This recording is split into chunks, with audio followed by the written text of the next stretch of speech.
Salud.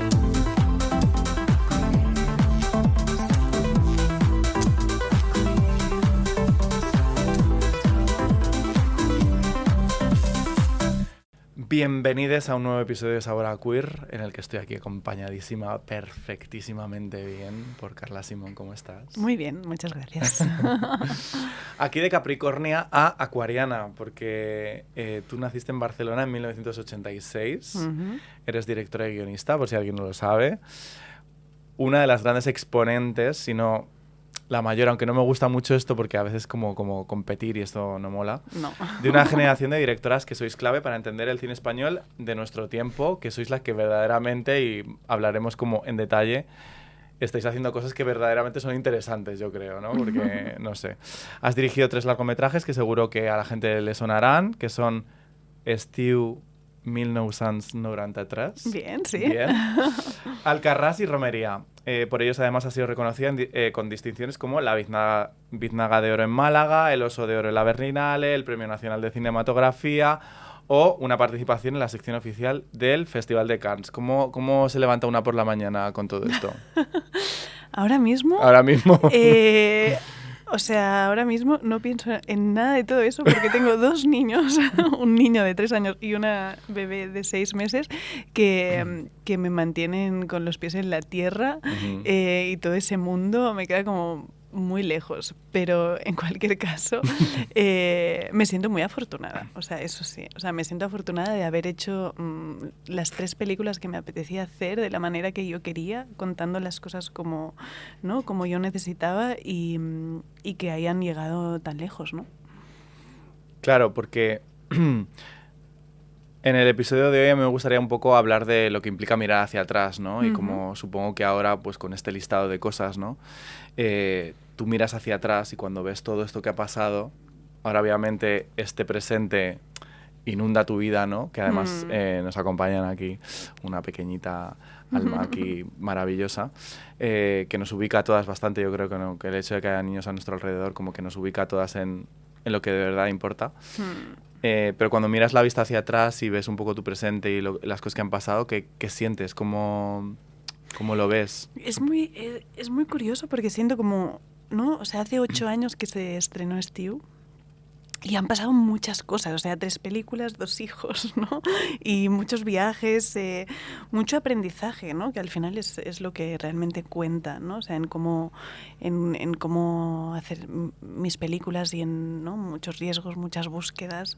No, se siente como el tiempo bien aprovechado. Eso sí, que yo creo que tengo una relación con el tiempo un poco de odio perder el tiempo. O sea, a mí es una cosa que, no sé, ojalá no necesitáramos dormir, yo sería más feliz porque tendríamos mucho más tiempo en la vida, que siempre pienso que tiene que ver con, ¿no? Con ese contacto con la muerte que tuve de tan pequeña al perder a mis padres y tal, que me ha hecho como siempre estar, ¿no? Ansiosa de hacer muchas cosas y justamente ahora siento que es como un momento de para, calma y, ¿no? y siente, piensa que estamos como en un cambio de algo, de ciclo, ¿no? De ciclo. Sí.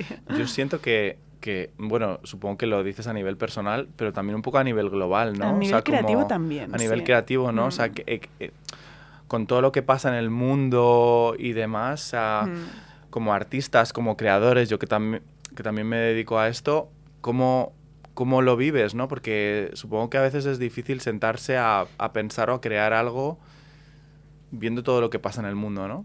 Bueno, sí. Sí, pero justamente por eso creo que el arte es tan importante en momentos así, ¿no? Porque nos invita como a repensarnos, a reflexionar y también a tener un poco de esperanza en el ser humano, ¿sabes? Sí. Que es verdad que, bueno, que hay arte, pues, ¿no? Que retrata el mundo y ves, ¿no? Desde un punto de vista más cruel, pero también lo hay que inspira, ¿no? Claro, que bueno, sí, que da esperanza, que, ¿no? Pone un poco de luz donde a veces cuesta verla, que pone en valor la belleza del mundo, ¿no? Entonces yo creo que en ese momento ese tipo de, ¿no? de arte más positivo es importante. Nos salva un poco la vida, yo creo, sí. ¿no? Todos estos reconocimientos que has vivido siendo una persona bastante joven, ¿no? Supongo, no lo sé si eres muy exigente contigo misma o no, también como que te pone una presión a la hora de pensar en plan de ahora, a partir de ahora, ¿qué puedo hacer? O cuál es... son mis nuevos horizontes, ¿no? Sí. Con esta mochila, supongo que es como, wow, ¿cómo sorprendo ahora a la gente, ¿no? ¿Cómo me sorprendo a mí misma? Ya. A ver, yo creo que es una actitud. O sea, para mí, yo sí soy muy autoexigente. O sea, hasta el punto de que no le recomiendo a nadie ser yo, porque es muy cansado. O sea, en el sentido de que esa cosa de que siempre puede estar mejor, está en mi vida muy presente y con todo. O sea, que a veces también hay como esta batalla no hace falta, ¿sabes? Sí, como elegir batallas y decir, bueno, sí, o sea, ser exigente con lo que, ¿no? Con lo que tiene sentido serlo. Y a mí esto a veces me cuesta un poco. Pero sí que es verdad que a la vez tampoco quiero cambiarlo porque esa exigencia me lleva a una autocrítica constante que me da mucho miedo el día que deje de hacerla. Porque luego a lo mejor me empiezo a conformar o a acomodar con cosas que hacen que, bueno, pues que lo que hago deje de ser interesante, ¿no? Entonces yo creo que, o sea, vivo con ese, ¿no? Ese conflicto, pero a la vez ese amor por esa autoexigencia, ¿no? Y sí que siento que el tema de la presión es una actitud. O sea, tú puedes escoger cómo lidias, ¿no? con estas cosas buenas que me han pasado en realidad en mi carrera, ¿no? Claro. Y es verdad que entre mi primera y segunda peli sí que sentí esa presión y la llevé regulín, pero después de todo lo del Oso de Oro en Berlín y tal, dije, yo no quiero seguir viviéndole, o sea, como si, ¿no? Como un peso. Quiero en realidad vivirlo desde un lado positivo, que en realidad es sentirte afortunada y libre para poder hacer lo que te apetezca, ¿no? Claro. Y esto es maravilloso, o sea, lo vivo más como una oportunidad, o sea, del plan, mira, pues he hecho estas 3 pelis, ha ido muy bien y ahora viene otra etapa, podría tener miedo de a ver hacia dónde va, pero en realidad lo que siento es pues esa sensación de oportunidad y de libertad, de tirar hacia donde yo quiera para, ¿no? para seguir creciendo como cineasta, ¿no? ¿Sientes que lo que vas a empezar a hacer ahora es muy diferente a lo que has hecho hasta ahora? Sí. Bueno, sí, no, pero estamos preparando un musical flamenco, que es una cosa que, bueno, pues que en teoría no tiene nada que ver con lo que he hecho hasta ahora, ¿no? Pero que seguro que tendrá ahí cosas en común, porque creo que el tono, ¿no? El tono de mis pelis es algo que quiero mantener, ¿no? Esa sensación de que las cosas pasan enfrente de la cámara por casualidad, creo que es algo como que siento que aún puedo seguir explorando, ¿no? y aprendiendo, pero sí que es verdad que, bueno, que es un reto nuevo y sobre todo es un mundo que no conozco, que eso me apetece como, ¿no? El cine como oportunidad para entrar en sitios donde de otra manera no podrías entrar. ¿Por qué el flamenco? Pues porque me parece que es una música que tiene como una conexión muy directa con la emoción, o sea, de una manera que creo que hay pocas cosas en la vida que realmente en tan poco tiempo te hagan vibrar, ¿no? Como lo hace el flamenco. Y es verdad que es una cosa que yo relaciono mucho con mi madre, porque en sus cartas hablaba de Lola Emanuel y del flamenco y tal. Entonces, de alguna manera, bueno, lo relaciono con ella. Entonces ahí está algo, ¿no? de conexión, De conexión también con el pasado. sí. Sí. Es una, o sea, a mí me mueve mucho también en el sentido de que mi abuelo es de Sevilla, mis padres les encantaba también Lola Emanuel. Sí. O sea, como que hay como esta cosa de lo que dices tú de que, no sé, es como un arte que cuando te muestras frente a él, de repente es como que remueve mucho y conecta mucho emocionalmente con algo como muy, muy profundo, ¿no? Sí. Sí, tiene algo muy mágico, yo creo, y no solo, o sea, no solo el cantar, sino también el baile, ¿no? O sea, que me parece alucinante como, ¿no? O sea, como un bailador tiene como esa capacidad de entregarse de esa manera que necesita esta música, ¿no? Bueno, además de estos 3 largos de los que estábamos hablando, también has dirigido varios cortos, como Carta de mi madre para mi hijo o Después también. Y antes lo estaba comentando fuera de cámaras, porque yo que he cambiado 40 veces de pelo últimamente y de vida, y tú también has cambiado muchísimo de vida últimamente, tuve la suerte enorme, maravillosa de coincidir en sección oficial de Málaga contigo, con otro de mis cortometrajes, con Estigma, Sí. y pudimos presentarlo allí con la gente de Apoyo Positivo. Y me preguntaba cómo ha cambiado tu vida desde ese momento, ¿no? Porque, claro, estiu 1993, fue un éxito brutal, fue un impacto muy fuerte y se ha convertido como también como en la punta de lanza de todo un cine. Que claro, que eso pues muy bonito, ¿no? Pero ¿qué impacto ha tenido eso para ti personalmente, ¿no? Para mí, a ver, claro, a mí me dio la oportunidad de seguir haciendo cine, básicamente, ¿no? Porque al final lo bueno de ese mundo tan complejo y contradictorio que son los premios y la sobreexposición y esas Sí. cosas, es que realmente luego pues te abren la puerta a poder seguir haciendo esto que en una carrera artística nunca lo puedes dar por hecho, que puedas seguir haciendo lo que más te gusta. Entonces, en ese sentido, para mí fue maravilloso. Y sí que es verdad que... bueno, con esa cosa, ¿no? Del comienzo de algo, con Stew, yo siempre soy un poco reacia a aceptarlo en el sentido de que siento que, bueno, pues que una peli no cambia nada. O sea, en el sentido de que siento que muchas mujeres ya estaban preparando sus proyectos en este momento, que ha sido más una cosa generacional, que necesitábamos muchas historias contadas por nosotras. También hay algo en el naturalismo que proponía Stew, que seguramente tiene que ver, ¿no? En un cambio también a nivel actoral en el momento en el que estamos, que no solo venía de esa peli, sino de todas, ¿no? Las escuelas de teatro, de donde veníamos del cine español, ¿sabes? Como que, bueno, que es una cosa más global. Que es un conjunto, ¿no? Que aquí también lo decimos mucho cuando citamos, ¿no? Que es esta cosa como muy feminista, ahora que parece que es como problemático decir que eres feminista, bueno, pero como esta cosa tan de decir es que todo sucede en comunidad, ¿no? Como que lo que nace de ti viene acompañado de toda una comunidad de personas, de cineastas, de mujeres, de una diversidad enorme que han aportado para que eso suceda, ¿no? Claro, totalmente. O sea, a mí me gusta verlo así porque creo que no tiene sentido verlo como una cosa aislada, ¿no? Pero sí que es verdad que... bueno, que yo le tengo mucho cariño a esta peli, evidentemente, o sea, porque fue mi primera peli, pero porque también me abrió una manera de contar que luego sentí que conectaba con el espectador, que, ¿no? Que es como esa cosa de relacionar desde las sutilezas, desde lo no dicho, ¿no? Y luego también que a nivel de tono, pues entendí, ¿no? Que es lo que yo estaba buscando y en mis siguientes pelis lo he seguido explorando, pero yo siempre creo que uno tiene que, ¿no? que cuestionarse constantemente y cuestionar el naturalismo para mí pues ha sido como un reto grande en romería y me alegro ¿no? de que quiero seguir haciéndolo porque creo que es algo como que cuando avanzas está bien, ¿no? Proponerte nuevos retos y no conformarte con lo que ya has hecho. Claro, como ahí meterte un poco en conflicto, como en una buena peli, ¿no? Como que algo que te mueva por dentro y que te lleve por caminos que no has explorado antes. Sí. Antes mencionaba la idea de mirar hacia atrás, ¿no? Que creo que es una cosa que está muy presente en tu cine, ¿no? Que es la importancia y el valor de la memoria, ¿no? Que creo que ahora también estamos viviendo un momento social en el que hay como mucho reclamo de recordar, ¿no? De recordar esas cosas y esas historias que a lo mejor han sido invisibilizadas o que no han tenido su lugar justo. ¿De dónde crees que te nace esa fijación por la memoria, por querer mirar hacia atrás?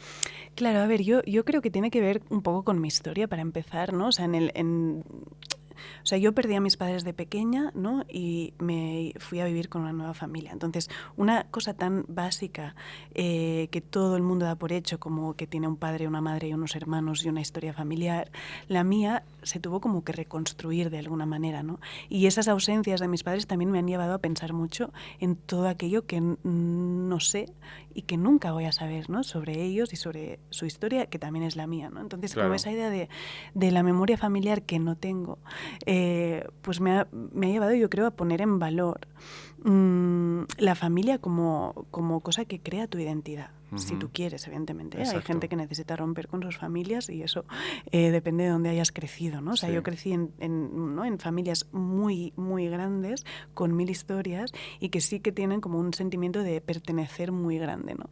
Entonces, para mí ha sido el cine como una manera de explorar todas esas historias y de poder entenderme a mí misma, pero también entender, ¿no? La emoción y los procesos y las vidas de también aquellos que me rodean y que amo, ¿no? Entonces yo creo que en realidad, o sea, el ejercicio de entender nuestra historia familiar nos ayuda como a entendernos a nosotros mismos, a crear nuestra identidad y a veces, bueno, pues hay cosas que depende de qué historia familiar hayas tenido, se han quedado ahí silenciadas, y a mí me gusta como invitar a revisitarlas, porque creo que todos necesitamos de una memoria. Total. Y incluso si necesitamos inventarla, la podemos inventar. Ahí está. O sea, a mí una de las cosas que me movió mucho, creo que te lo escuché en la script, me parece, que hablabas precisamente de esto, es esta idea de que el cine se ha convertido para ti como en una herramienta para poder crear esa memoria a la que tú no has podido acceder y a la que has podido acceder como a través de diferentes puntos de vista de familia, ¿no? Con la que has ido investigando de ¿y qué pasaba aquí? ¿Qué no sé qué? ¿No? Y como al final, como creo que explicabas esta idea de que tantos puntos de vista no quieren decir que unos mientan, otros no, ¿no? Son que al final estamos todas como atravesadas por cosas que nos hacen ver la vida de una determinada forma, y eso tiene una implicación a la hora de contar esa historia sobre esa persona, ¿no? Y que entonces como que tú con el cine has podido como crear esa historia o esa memoria que a ti te habría gustado, ¿no? Con todos los elementos que tienes, ¿no? Y me parece como precioso eso, ¿no? Romería ha sido una película muy liberadora en ese sentido, ¿no? O sea, en ese sentido de dejar ir la frustración que yo sentía en no saber, ¿no? O no poder entender. Y me ha permitido pues crear un posible relato que me ha dejado en paz, ¿no? Claro. Pero al final, claro, es que la memoria es muy fascinante cómo funciona, ¿no? Porque tú no recuerdas el hecho en sí, sino que recuerdes la última vez que lo recordaste. Entonces, en tu propio cerebro se crea como una especie de juego del teléfono que, según tu conveniencia, ¿no? Vas un poco transformando, ¿no? O sea, claro. Y de una manera, creo, muy inconsciente. O sea, de repente es como, no, esto fue de esa manera, o yo estaba ese día, y alguien te dice, tú no estabas, pero tú necesitas en tu historia haber estado ahí, ¿no? Entonces, de repente, tú tienes clarísimo, no es que lo estés inventando o estés mintiendo, es que tienes clarísimo que estabas ahí, ¿no? Entonces, esa cosa hace que cada uno vaya transformando las mismas historias de maneras distintas, y cuando tú intentas poner las piezas juntas, pues muchas veces no encajan. Claro. ¿Y quién tiene razón? Nadie sabe, ¿no? Y esto me ha llevado a pensar... ¿Y es tan importante que alguien tenga razón? En realidad quizá no. O sea, yo lo pienso, si mis padres estuvieran vivos y yo les preguntara cómo fue su historia de amor, o las preguntas que he hecho a mi familia, ¿no? Seguramente tampoco sabría yo si es cierto o si en su mente también se ha transformado, ¿no? Exacto. Entonces, ¿por qué no usar el cine, ¿no? Como esa herramienta para poder imaginar esas imágenes que a mí me faltaban y crear una posible realidad, ¿no? Claro. Aquí tuvimos hace poco a María Rosón, que precisamente ella habla mucho sobre la memoria queer, ¿no? E investiga... Y tuvimos una conversación muy interesante en la que hablábamos precisamente de esto, de la idea también de la objetividad, ¿no? Que se nos ha vendido mucho cuando hablamos de historia o de memoria histórica, o los libros de historia, ¿no? Como esos como pensamientos o esos pensadores en general, casi todos obviamente hombres, que han como contado la historia de una forma como muy cuadriculada, digamos, sí, ¿no? Como si hubiera una historia. Como si hubiera una historia, ¿no? Sí. Como si no hubiera múltiples historias y como si no pudiéramos encontrar memoria y historias también en otros lugares, ¿no? Como que lo queer no solamente es las personas que protagonizan la historia, sino también la forma en la que esa historia es narrada, ¿no? Y de ahí también podemos extraer, pues como entiendo que tú has hecho, ¿no? A través de vídeos, cartas, fotografías, cosas que a lo mejor un historiador entendería como no fiables o subjetivas, de repente mucha verdad y mucha historia, ¿no? Para construir pues lo que podemos ver en Romería. Sí, total. O sea, para mí, claro, yo tengo bastante poco archivo familiar. O sea, tengo pocas fotos de mis padres, tengo un vídeo de mi madre, unos Super 8 de mi padre, pero lo que más... para mí más valor tiene son las cartas que mi madre mandó a su familia, a sus amigas, a su prima. Y esas cartas, claro, al leerlas, yo me parece como casi oírla, ¿no? Es como es su puño y letra, cómo hablaba, en qué se fijaba. Creo que tiene mucha poesía, ¿no? O sea, de repente es casi como una especie de retrato generacional de una manera de vivir, ¿no? Y de convivir, pues, entre ellos, con las drogas, con el trabajo, con todo, ¿no? Entonces tienen un valor incalculable, y ese tipo yo creo que de archivo es muy interesante, ¿no? Y por eso creo que Romería existe básicamente gracias a estas cartas, ¿no? O sea, que luego se transformó en diario para la película, pero que fue como lo que me dio más pistas de lo que podría haber sido esa historia entre mis padres, ¿no? Y luego, ahora también es verdad que hay mucho de obsesión por una objetividad o una supuesta objetividad, ¿no? Que también con lo que estamos viviendo a nivel político y social, ¿no? Como esta cosa de los bulos, qué es real, qué no es real, qué es construido, qué no es construido, ¿no? Y a veces como que quizás un terreno un poco pantanoso, ¿no? En el sentido de, claro, aquí estamos hablando de construir una memoria, ¿no? ¿Qué piensas tú de esto, ¿no? De la objetividad versus subjetividad? Porque claro, no sé, es como ahora pienso, pues eso, yo qué sé, en los fact-checks, en todo esto, ¿no? Como si la realidad fuera una única y posible, ¿no? Como que si no hubiera posibilidad de ver la realidad desde diferentes puntos de vista. Claro, a ver, creo que lo que pasa es que estamos en un momento muy de blanco o negro, claro, ¿no? O sea, donde analizar las cosas con matices, con grises, ¿no? Con complejidad, no está en nuestro día a día porque nos comunicamos y nos recibimos la información de una manera de o eso, ¿no? O sea, como de una manera muy básica. Entonces yo creo que esto nos lleva a verdad o mentira, ¿no? Exacto. Y claro, esto es muy, o sea, y a su vez también está pasando pues esa cosa como que todo vale, ¿no? O sea, mi verdad, esa cosa de mi verdad me parece súper peligroso, ¿no? Porque es como, ¿qué significa tu verdad? O sea, como que de repente afirmar cosas sin que estén comprobadas o sin que realmente sean verdad es una posibilidad a nivel político. Eso a mí me peta la cabeza, claro. Porque claro, nos lleva a un sitio donde todo vale, claro. donde es extremadamente peligroso y donde realmente se está engañando a la gente con ciertas cosas, ¿no? Claro. Entonces, en ese sentido, es un momento, creo, muy convulso a nivel de comunicación, que yo creo que nace un poco por la sobrecomunicación que hay en el mundo, cómo estamos pegados todo el rato a la actualidad y cómo no hay tiempo para pensar y analizar las cosas, ¿no? Creo que nunca lo había escuchado así de bien explicado. ¿No? O sea, porque es como...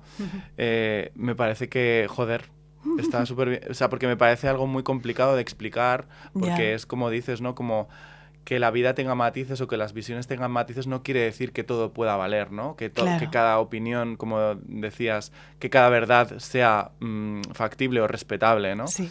Yo creo que precisamente una de las cosas que me gusta de Romería es esa, ¿no? Como que, pese a ser una película que aborda un tema muy complicado y como muy duro, ¿no? Está vista desde un lugar como muy luminoso, ¿no? Como que, pues, pienso en plan, hay niños, barcos, paisajes, jóvenes enamorados, todo este tema del deseo sexual, ¿no? Como que muestra una vida muy vida, ¿no? Muy como desde también el optimismo, ¿no? ¿Esto es algo que lo decidiste hacer así con conciencia o está en ti? A ver, está en mí sin duda porque yo siempre creo que las películas se nos parecen, queramos o no. Si son honestas, evidentemente, ¿no? Pero sí, se nos parecen. Es como las cartas que decías antes de tu madre, ¿no? No dejas de autodenunciarte con todo lo que estás eligiendo decir, fijarte y demás, ¿no? Sí, total. Pero bueno, sí que es verdad que el tono de cómo contar esa historia de mis padres lo reflexionamos mucho, ¿no? O sea, en el sentido de que yo no quería que quedara una idea idealizada o romántica de lo que fueron los 80, porque hubo de todo, ¿no? Pero tampoco quería como caer en un retrato sórdido, ¿no? De la adicción a la heroína, ¿no? De las drogas y de todo ese mundo, ¿no? Del VIH, SIDA, tal. Porque realmente, o sea, claro, yo he investigado mucho sobre, ¿no? Lo que es esa relación con la heroína y he visto muchas películas muy crueles, muy sórdidas y muy, ¿no? Como verdaderos viajes al infierno donde nadie sale. Y creo que, bueno, yo no quiero que mis padres queden definidos solo por su momento de adicción a la heroína, ¿no? Y creo que hay muchas maneras de haber vivido la heroína también, ¿no? Que no siempre esos retratos, pues son los fidedignos, ¿no? Como que revictimizan mucho, ¿no? También. Sí, aquí tuvimos a Alba Flores, por ejemplo, claro. Y Alba lo contaba, ¿no? Y una de las razones también por las que hacer el documental es un poco esta idea de decir, es que mi padre, pues sí, eso era parte de su vida, pero era una persona bastante más compleja que simplemente una persona drogadicta, ¿no? Que Claro. es como hay esa obsesión por estigmatizar a la gente. Sí. Bueno, la adicción es una cosa compleja ¿no? Con la que lidiar, y por eso también la memoria familiar, cuando hay adicción de por medio, pues queda mal gestionada, ¿no? Claro. Pero sí que para mí encontrar como un tono justo, que creo que ha quedado el tono en el que realmente yo miro a la historia de mis padres, ¿no? O sea, como que es desde este sitio, pues ¿no? con matices justamente, ¿no? Y con momentos muy bonitos, pero también momentos muy duros, porque una adicción a la heroína es un proceso muy duro, ¿no? Entonces, sí, pero sí que lo hablamos mucho con todo el equipo, desde foto, arte, vestuario, o sea, como de encontrar el tono medio para que quedara como una especie de, ¿no? película dentro de la película que pudiera retratar eso bien, ¿no? Yo creo que precisamente con el personaje protagonista, que está obviamente inspirado en ti, yo creo que muestras algo que a mí me parece muy precioso y que a lo mejor también yo estoy un poco en ese punto ahora vital, ¿no? Que es un personaje que se mueve desde la curiosidad, ¿no? No se mueve desde un lugar de reproche, que creo que esto también como que nos enseña bastante en el mundo actual en el que vivimos, sí. a que quizás es un lugar como más interesante desde el que moverse, ¿no? Como... Bueno, es que, claro, pasa que a nivel narrativo, ¿no? Estamos acostumbrados a como una especie de convenciones, ¿no? Y de estructuras que funcionan, que es que siempre las películas tienen que empezar con un conflicto, con un personaje que tiene un conflicto muy grande y que tiene que resolver, ¿no? Y claro, yo cuando veía películas así como, ¿no? Esa cosa de la llamada de la sangre, de búsquedas de personajes, muchas veces lo hacían desde el rencor, porque les había faltado amor, por lo que sea, ¿no? Claro, yo crecí en un sitio donde amor no me ha faltado, o sea, realmente cuando hice este viaje, ¿no? Para intentar entender y conocer la familia de mi padre biológico, no fue nunca desde ese rencor, era más desde la curiosidad. Entonces me parecía muy interesante, ¿por qué no tener un relato donde el personaje se mueve desde ahí y poder también, bueno, o sea, evidentemente hay películas que no solo parten del conflicto, pero poder proponer también otro tipo de relatos, ¿no? O sea, ¿qué has aprendido tú también de ese proceso, obviamente que toca mucho contigo, y qué crees que podemos aprender del personaje de Marina de esta idea, ¿no? De cómo socialmente también a día de hoy, también un poco con lo que contabas de tu experiencia con lo del tema de Junts, cómo nos podemos mover desde un lugar más de curiosidad, ¿no? No desde todo el rato reprocharle a los demás, ¿no? Todo el rato como colgarle etiquetas a los demás, y sentarnos y tratar de entender al otro, ¿no? A ver, yo creo que para intentar entender al otro, primero también uno necesita entenderse un poco a uno mismo. Y creo que estamos en un momento como un poco superficial, ¿no? De como que nos entendemos y casi tal y como nos mostramos. O queremos, ¿no? O sea, como que queremos que tal y como nos mostramos sea realmente lo que somos. O sea, es muy complicado esa superficialidad en la que vivimos, que tampoco nos permite como mirarnos un poco hacia adentro, ¿no? O sea, hay muy poca introspección ahora mismo en el momento en el que estamos, porque hay mucho ruido. Muchísimo. O sea, yo pienso, antes, o el día del apagón, ¿no? Que de repente uno cena en silencio. Y esto te invita a pensar un rato. O sea, estás tú solo. Bueno, es que este día yo cené sola, que no me pasa mucho ahora mismo en mi familia, pero estaban todos durmiendo y yo cené sola. Claro, de repente, ese silencio, ¿no? Y esa soledad y ese estar pensando, mirando la pared, que claro, antes se hacía mucho más, porque no estábamos todo el día con el móvil o con la tele, ¿no? De repente te lleva a sitios, realmente, y te lleva como a intentar, bueno, conocerte un poco más. Y creo que como estamos en ese momento de tanto ruido, no nos conocemos a nosotros mismos, y cómo luego vamos a ponernos en en la piel del otro o entenderle. Claro, ¿no? Y a poder como también entender las complejidades de las cosas, ¿no? Entonces sí, yo creo que esa falta de introspección nos lleva a eso, ¿no? En la película abordas, de hecho, una cosa que es como muy compleja, que es toda una historia familiar, ¿no? Con lo que implica un árbol genealógico. Cuando lo empiezas a como remover, pasan muchas cosas, ¿no? Y se abren muchos conflictos, los visibles, los invisibles. Y supongo que en este proceso también de hacer una peli que tiene un poco de autoficción, ¿no? También habrá implicado tener conversaciones incómodas dentro de tu familia, ¿no? ¿Ha generado conflictos este proceso? Bueno, a ver, sin duda ha reabierto a heridas, ¿no? O sea, sí que es verdad que claro, toda la generación de mis abuelos, para ellos fue muy difícil aceptar que sus hijos habían caído en la heroína en algún momento y que se habían muerto de sida. O sea, mi familia materna directamente, mis abuelos no lo supieron hasta el cabo de muchos años. Y en el caso de mi familia biológica, pues sí que hubo un poco de silencio, ¿no? O silencio, bueno, intentar cada uno lidiar como pudo con esa pérdida que causaba tanto dolor. O sea, todo eso siempre viene de un dolor, o sea, tiene una justificación, ¿no? Que a mí me gusta, o sea, me ha gustado mucho hacer la película y poder como entenderlo también desde su perspectiva, ¿no? Desde la empatía de cómo fue difícil para ellos también lidiar con todo eso, ¿no? Claro, porque en este caso en Romería aborda más como la familia de tu padre, ¿no? Y es verdad que el retrato que aparece de ella, pues tiene sus luces y sus sombras, ¿no? Entonces, ¿esto ha abierto conversaciones que han sido sanadoras también a nivel personal para ti? Yo creo que sí, o sea, en el antes yo llevaba tiempo, ¿no? Haciendo, bueno, pues ciertas visitas, ¿no? Conociéndoles a todos, donde he podido como hacer algunas preguntas, ¿no? Pero sí que es verdad que a raíz de la peli, bueno, sí, se han visto como de repente pues enfrentados a esta memoria, ¿no? Y en realidad sí que ha sido más bien reparador. Yo siento eso. Cada uno lo ha vivido muy distinto, pero sí que ha habido algo de reparación entre todos, ¿no? O sea, como de catarsis, ¿no? Sí, bueno, de volver a eso y con la posibilidad de mirarlo desde otros ángulos, ¿no? Al final.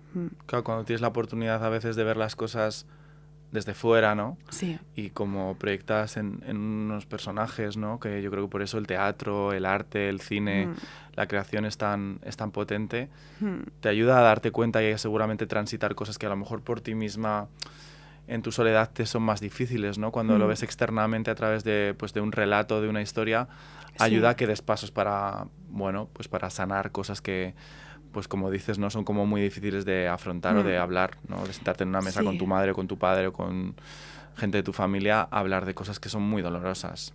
Exacto, sí. Y bueno, es verdad que, a ver, Romería hay mucha ficción, muchísima. Claro. ¿No? Que mucha gente me pregunta, ¿pero eso fue verdad, lo del año de tu padre? ¿Qué más da, mi amor? No, ¿qué más da? Y la mayoría de cosas no son verdad porque para que funcione para la película uno tiene que dramatizar cosas, ¿no? Entonces sí que hay mucha ficción ahí, pero aún así, pues yo creo que sí, que mi familia se ha visto ahí como, bueno, pues reflejada en algunas cosas, claro.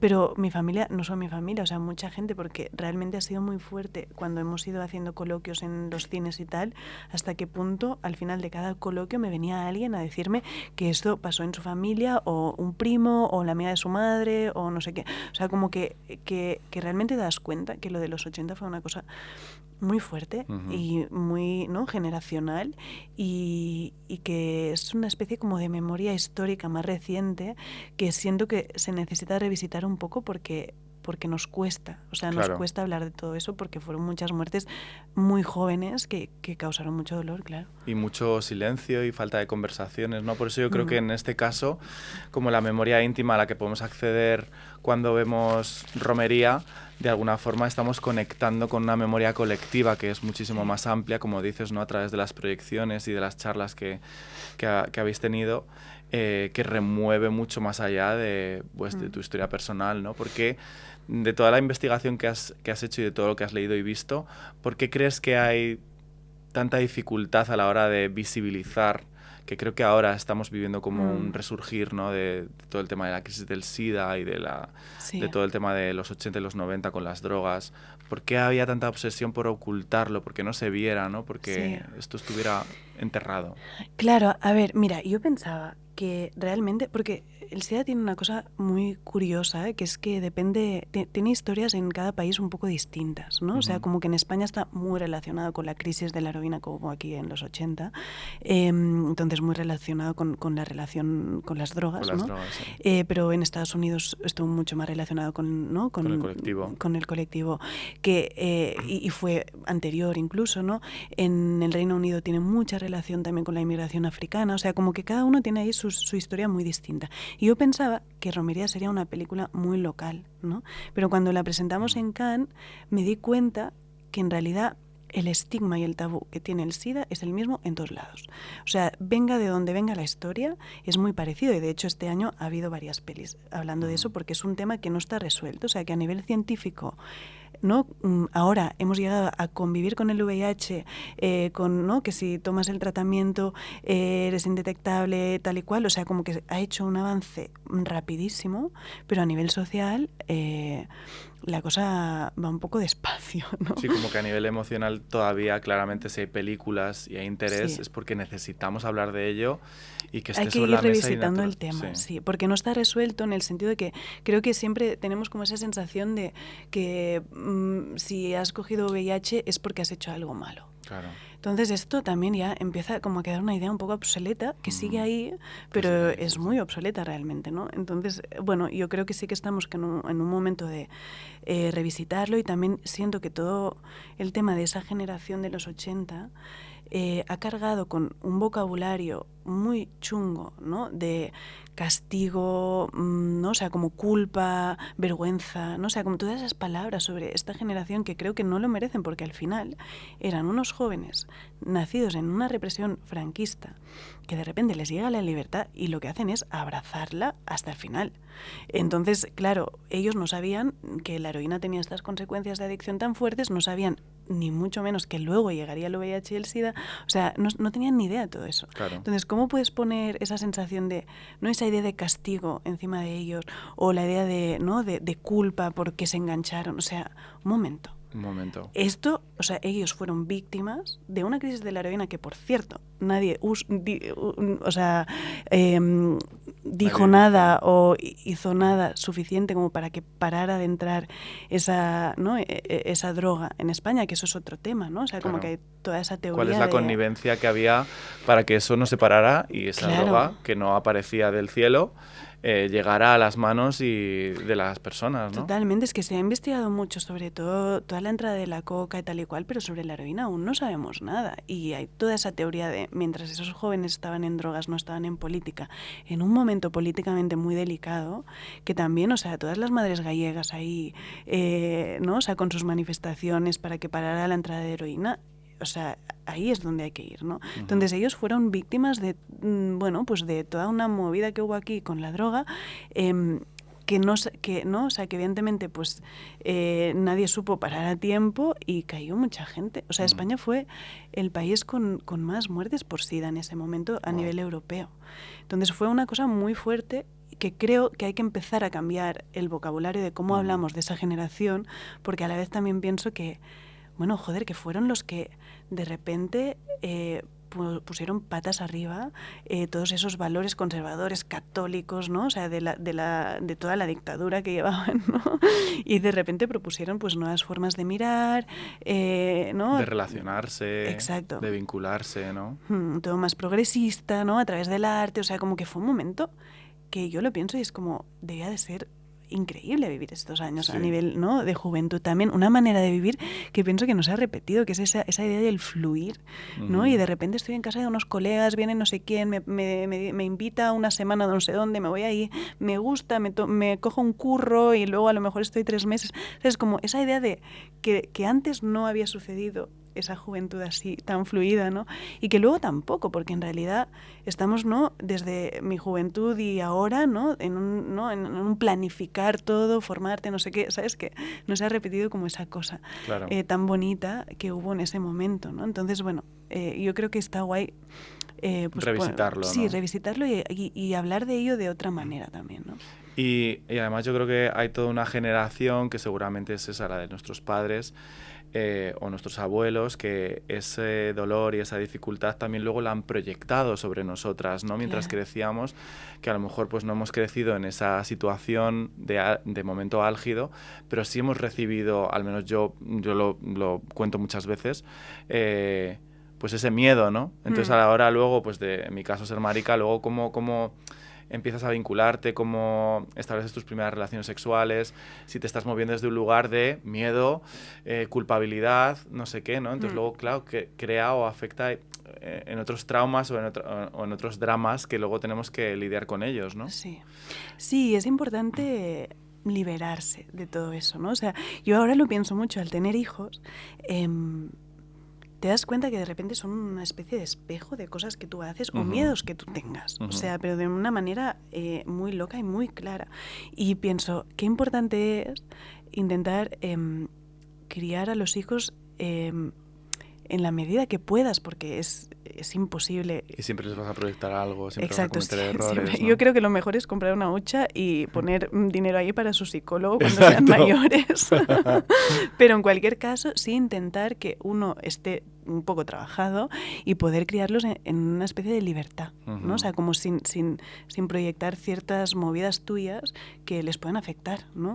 Eso es muy difícil, pero sí que creo que si uno pone conciencia, pues es más fácil, ¿no? Sí, como agarrarles de la manita y acompañarles, pero que tengan como su libertad para poder encontrarse y tal, ¿no? De hecho, creo que también me gustaría saber qué piensas de todas estas generaciones como más jóvenes, que ahora es verdad que también el tema de la droga está como muy normalizado, ¿no? Como también por otros muchos motivos que vivimos ahora, de los que venimos hablando también, ¿no?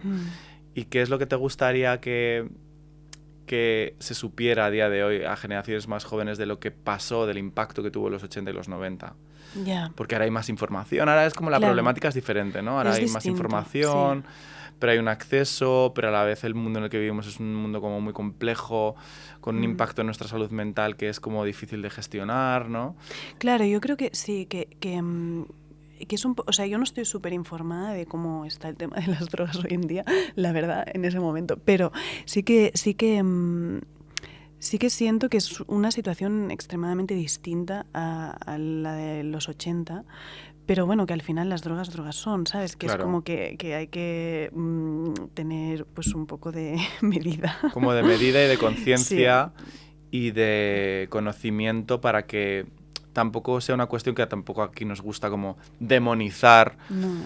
Hay muchas drogas que están muy normalizadas, el hecho de hacerlo desde un lugar de conciencia y desde un lugar de conocimiento, pues bueno, como todo en la vida, todo tiene sus peligros y todo tiene sus precios a pagar, claro. Pero que el tema es cuando se desbarata y cuando no hay como esa conciencia, ¿no? Sí, bueno, y sobre todo cuando uno deja de ser libre, porque aquí está la cosa, ¿no? Con las drogas, que yo siento que cuando crean una adicción fuerte, y en el caso de la heroína es una adicción, o sea, muy incontrolable, ¿no?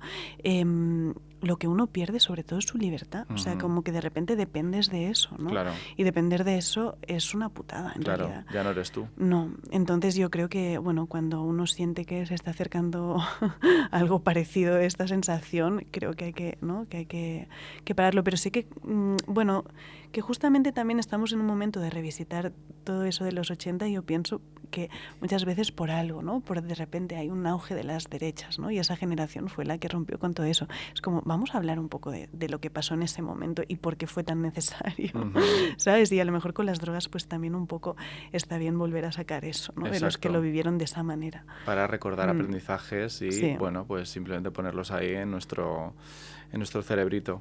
Antes te decía que eres la punta de lanza de esta generación de mujeres, ¿no? Que de alguna forma estáis redefiniendo como el cine español y creo que hay como un montón de miradas nuevas que están surgiendo que, bueno, pues que nos están por fin permitiéndonos vernos en pantalla, como esta cosa de yo a veces cuando veo muchas pelis, ¡ay, qué bien! Por favor, otro punto de vista. Es que no hemos sido conscientes de que siempre recibíamos como un mismo punto de vista repetido y entonces parecía que ese era el único punto de vista o que esa era la normatividad, ¿no? Pienso en un montón de mujeres que aquí pues tengo una lista, pero podríamos decir 100.000, como Alauda Ruiz de Azúa, Pilar Palomero, Celia Rico, Marcol, Estíbaliz Urresola, Paula Ortiz, Belén Funes, Elena Martín Jimeno, Irene Moray, Laura Hochman, Carla Maravillosa Simón, o sea, millones de ejemplos, ¿no? de tías que estáis ahí dando, pues, por fin otra visión del mundo que es tan importante y tan necesaria como las que hemos visto hasta ahora, ¿no? Y que está como también como deconstruyendo el audiovisual, no solamente español, sino a nivel mundial, ¿no? Y también pienso en María Zamora y en muchas mujeres productoras, porque para que vosotras podáis sacar adelante estos proyectos también tiene que haber esa mirada que poco se habla, ¿no? Del productor mítico, ¿no? Hombre, cis, heterosexual, blanco, mayor, que es el que controla que muchas veces los proyectos sean o no sean factibles, ¿no? ¿Cómo te sientes tú dentro de todo este...? No, siento que, mira, o sea, me siento afortunada de estar viviendo ese momento, eso para empezar, porque creo que ha ¿Te costado... sientes parte de una generación? Sí, sí, absolutamente sí, y creo que ha costado mucho llegar ahí, y que hemos llegado ahí gracias a que ha habido otras que han estado muy solas, ¿no? Entonces, en ese sentido yo siento como que hay como una especie de comunidad que con la que se vive mejor. O sea, nosotras con estos nombres que has dicho, ¿no? Compartimos mogollón, o sea, entre grupos de WhatsApp, encuentros, cenas, no sé qué, que te mando el guión a ver qué opinas, ven a ver mi corte de la peli y así me ayudas, tal. O sea, como, ¿no? Y me ha pasado esto, y tú cómo haces esto, cuánto cobras, ese tipo de cosas, Claro, ¿vale? sí. Compartimos mucho y eso te hace sentir menos sola, ¿no? Entonces sí que es verdad que bueno, a mí me gusta ponerlo en valor porque sí que siento que con el feminismo hay como esa idea de olas. Y para mí, olas, que ¿no? Teóricamente estamos en las cuarta ola, ¿no? Significa que tal como viene, se va. Y eso da mucho miedo. Bastante ¿Sabes? miedo. Porque es como, entonces, esto... ¿Es momentáneo? Claro, es muy frágil, es lo Claro. que veo ahí. Es muy, muy frágil porque ha habido momentos donde ha habido momentos, ¿no? de que la mujer estaba reivindicando y se ha ido a la mierda muy fácil. Entonces, eso está pasando ahora. Yo siento que sí que estamos en un momento de un poco de reparación histórica. O sea, el cine había sido contado por hombres básicamente. Nosotros somos la mitad del mundo, deberíamos contar la mitad de historias, mínimo, ¿no? Y han faltado muchos relatos contados desde nosotras, ¿no? O sea, como de, no solo de la maternidad, de la adolescencia, de la infancia, de la mujer, también sobre la masculinidad, sobre todos esos temas que, ¿no? que también es necesario que nosotros abordemos, ¿no? Claro. Y yo creo que estamos ante una especie de reparación temática, ¿no? Sobre todos esos temas que nos faltaba oír y escuchar desde nuestra perspectiva y que seguramente si la ola no se va y continuamos ahí... No se va a ir, no vamos a dejar que se vaya, vamos a estar aquí con los cuchillos. Exacto. Pues de alguna manera llegará un momento que ya habremos tocado todos esos temas que, ¿no? que nos faltaba tocar y que donde no nos sentíamos representadas y ahí a lo mejor empezamos a hacer ciencia ficción, no sé, cosas, ¿no? O sea, ya hay algunas mujeres empezando pues con el terror, ¿no? Entonces yo creo que vamos a llegar a realmente ¿no? a poder hacer cualquier tipo de películas y que se llegue al momento donde dejemos de hablar de ese tema. Pero yo siento que es tan frágil todo que aún no estamos ahí y sin duda tenemos que seguir hablando de eso, en parte porque, o sea, yo ahora, siendo madre, me encuentro en un momento súper frágil, ¿no? O sea, en el sentido de que tengo poco tiempo. La maternidad te coloca en sitios maravillosos, pero también te dificulta tu relación con el trabajo, ¿no?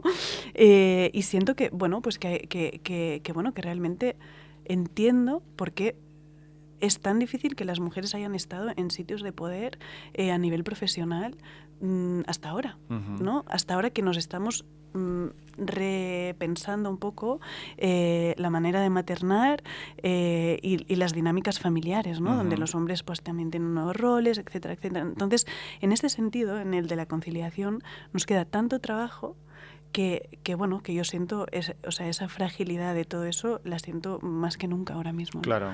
Sí, aquí, bueno, estuvo Carlota Pereda, que precisamente hablábamos de esa idea del cine de mujeres, ¿no? Como que parecía que tenía que ser como de una determinada forma, como intimista, como hablando de unas temáticas, pero no de otras, ¿no? Con unos determinados presupuestos como bastante más acotados que los tíos muchas veces, ¿no? Y como que ahí estamos en esa lucha, obviamente desde el feminismo, desde lo queer, ¿no? Como luchando porque las cosas cambien y por entender que, como bien dices, el mundo nos pertenece a todas, ¿no? Que no solamente hay una única visión, sino que hay múltiples visiones y en el caso de las mujeres, pues siendo yo creo que es más del 50%, sí. Sería la mayoría. Entonces, o sea, por lógica debería ser la mayoría, debería ser desde la visión de una mujer, ¿no? Sí. Con el tema de la maternidad es verdad que aquí en la productora, por ejemplo, lo vivimos, que ahora la directora de la productora es Hannah, que siempre la pongo aquí como ejemplo. Algún día la voy a tener que sentar aquí para que también cuente su experiencia. Y lo vivimos y antes lo decíamos, ¿no? Pues cuando estaba cuidando a la peque, pues de repente lloraba y estábamos en una reunión aquí en un Zoom y con la naturalidad absoluta hacíamos que formara parte de la conversación es verdad que a ella le ha generado, no quiero hablar por ella, pero bueno, no está, le ha generado como conflicto esta idea de decir, pero ay, a ver si no voy a parecer profesional porque no sé qué, o a ver si les va a molestar a los demás, ¿no? O ahora yo incluso te preguntaba, ¿puedo mencionar que has venido con la peque o no, ¿no? Como que a veces es difícil gestionar eso porque no sabes si te estás pasando o no, pero que creo que lo bonito es naturalizarlo, ¿no? En tu caso, ¿cómo lo Sí. estás viviendo? Bueno, lo estoy viviendo con las contradicciones que implica todo, ¿no? Claro. O sea, como que es muy bonito. Me siento muy afortunada también por poder tener esas experiencias. O sea, de repente te transforma, te hace una persona mucho más compleja, te hace entender las cosas desde otro sitio y aparte de todos los momentos bonitos que te da, evidentemente. Claro. ¿No? Pero, bueno, contradicciones porque realmente yo siento que el mundo no está hecho para que lo hagamos todo. Y yo lo quiero todo, joder, porque, ¿sabes? O sea, yo quiero poder tener mi carrera profesional y también tener la experiencia, ¿no?, de tener una familia, como los hombres lo han tenido todo, siempre, hasta ahora, ¿no? Entonces hay algo de, si ellos lo han podido tener todo, yo también puedo.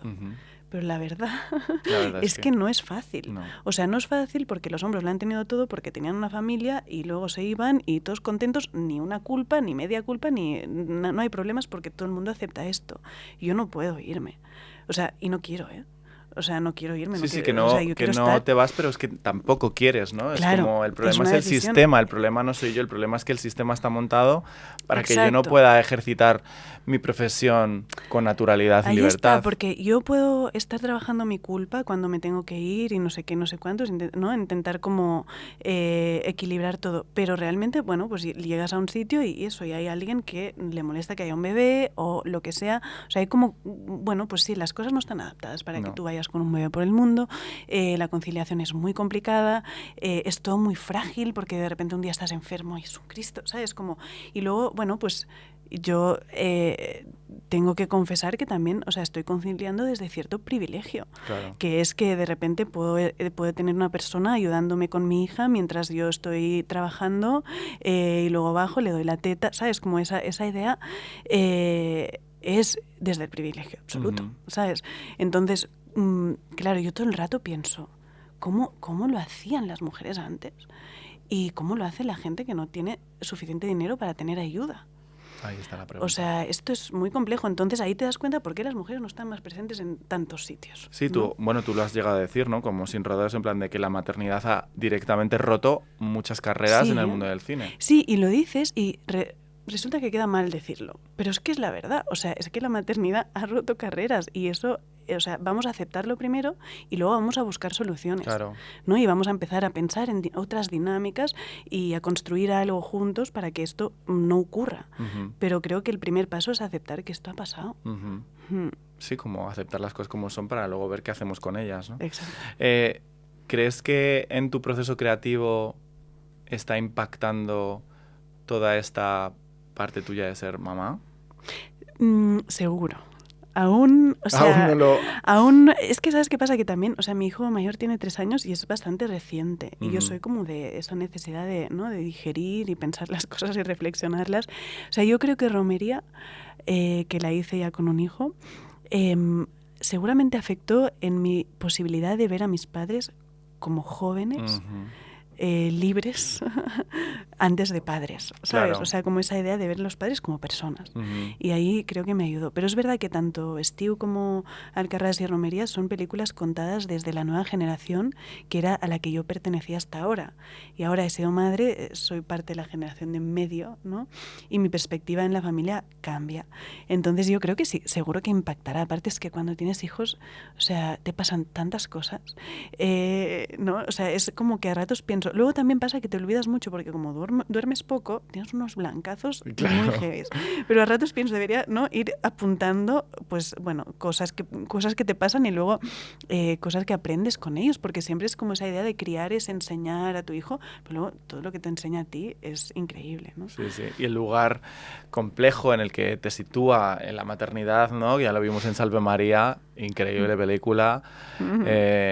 sea, como que también está muy guay como que haya esas visiones, ¿no? De la Sí. complejidad que también implica Bueno, estar en esta posición de maternar, ¿no? total, y de la oscuridad también, porque es como, es muy bonito, pero también hay momentos que son muy duros y momentos que vivimos muy solas y, ¿no? Y como, bueno, esa necesidad de compartir, eh, yo creo que ¿no? Las contradicciones de la maternidad a mí me parece muy importante y creo que es algo bastante nuevo, precisamente porque solo había estado retratado desde el punto de vista masculino, que, bueno, pues que lo veía desde lejos y qué bonito. Como cuando hay un momento sexual, ¿no? Que es como pim pam pum, pa pa pa, pu pu pu. Es Exacto. como, mi amor, así no me ha dado tiempo ni a mojarme un poquito. O sea, ¿cómo te explico? ¿Sabes? Sí, sí, total. Y hablábamos de estas ideas como un poco más generales, pero si tuvieras que decir qué cambio es el que tú sientes que estás ahora mismo experimentando en ti misma, que crees que favorecería dentro del sistema del cine y tal y cual para las que quieran ser mamis, ¿qué cambio crees que sería más efectivo hacer?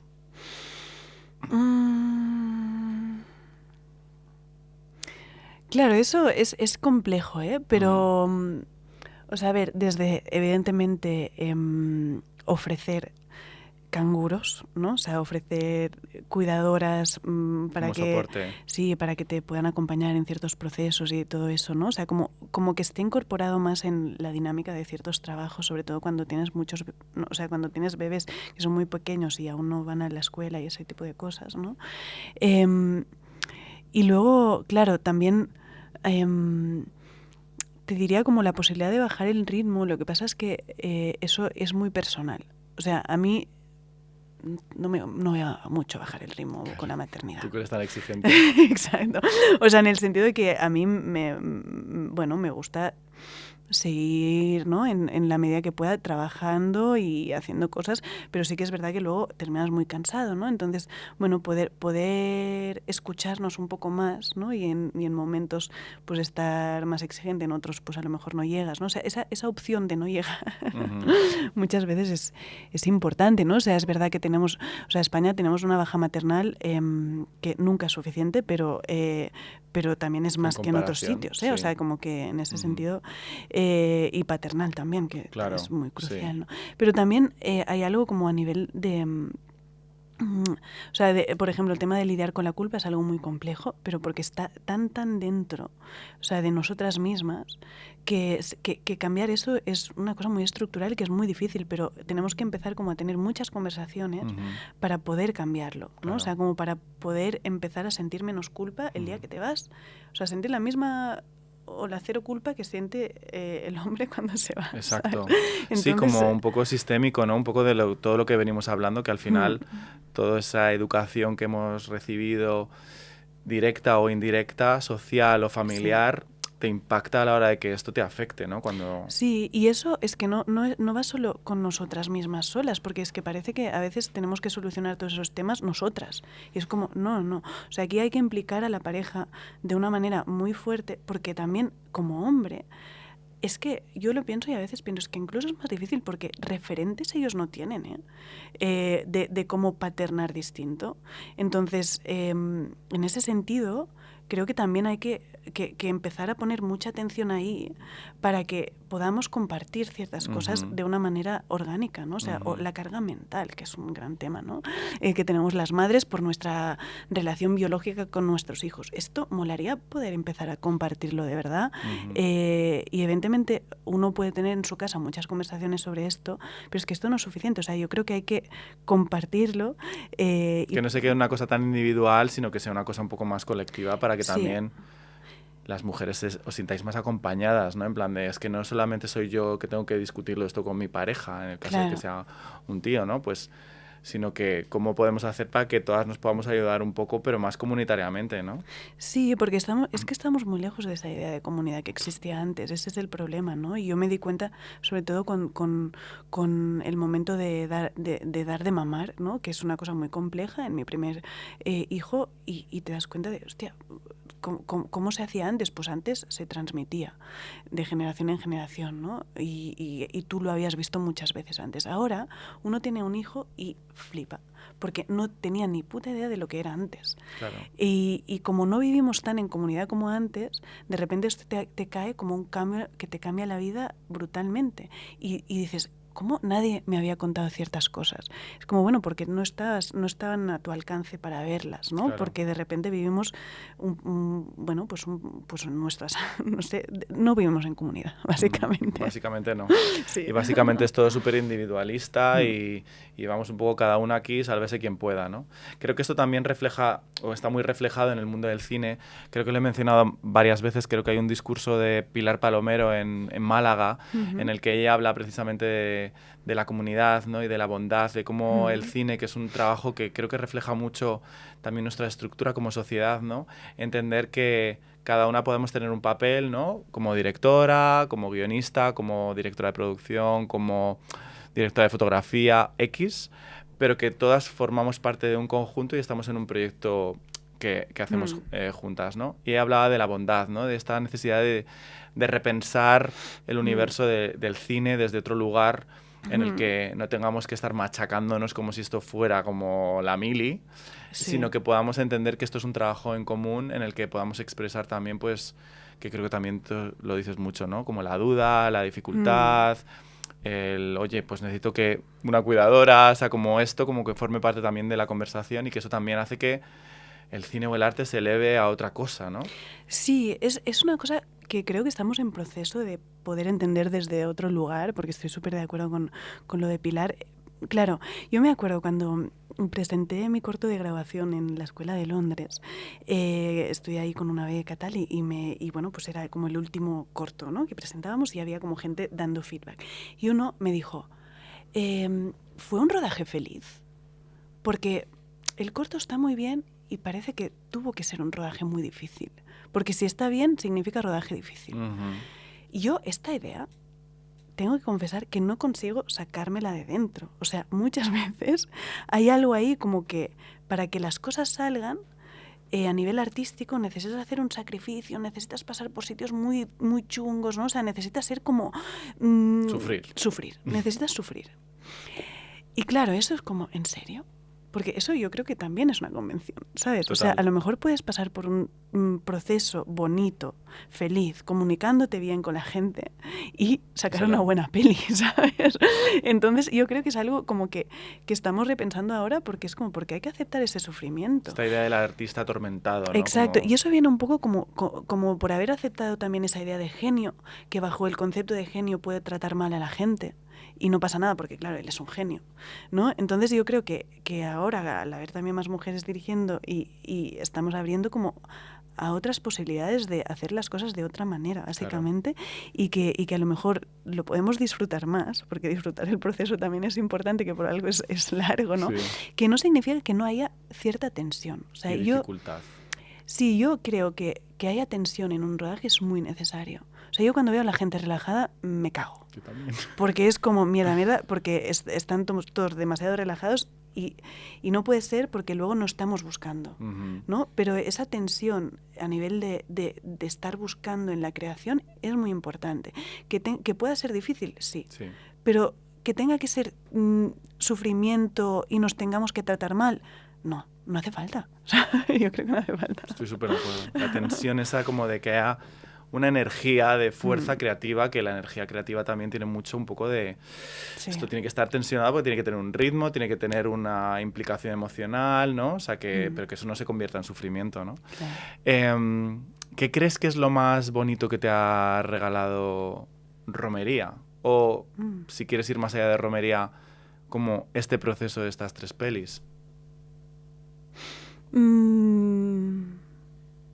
Yo creo que la libertad, o sea, ha sido algo como que he llegado a este punto que evidentemente da un poco de vértigo de hacia dónde ir, pero que he sentido que tal y como han ido las pelis, tal y como las he ido haciendo, me han invitado como a llegar en un momento donde me siento muy libre para probar, para arriesgar, ¿no? Y con Romería ya me pasó, y siento que es una peli más libre, ¿no?, que las otras. Precioso, todo ese momento en soñación, toda esa... No sé, es que me encantó la peli. Entonces, sí, y me ha ayudado también a dejar ir, o sea, como a esa cosa de que hablabas antes, ¿no?, del pasado, pues siento que de alguna manera cierra algo de dejar ir mi pasado y empezar como a construir algo nuevo mirando hacia otros lados, ¿no? Pues nada, aquí nos dejamos a la gente mirando hacia ese futuro creativo y maravilloso. Yo estoy contigo, estamos contigo, siente ese soporte y ese amor. Y nada, tía, seguir volando, que eres Muchas fantástica. Gracias. Muchas gracias por venir. A vosotros.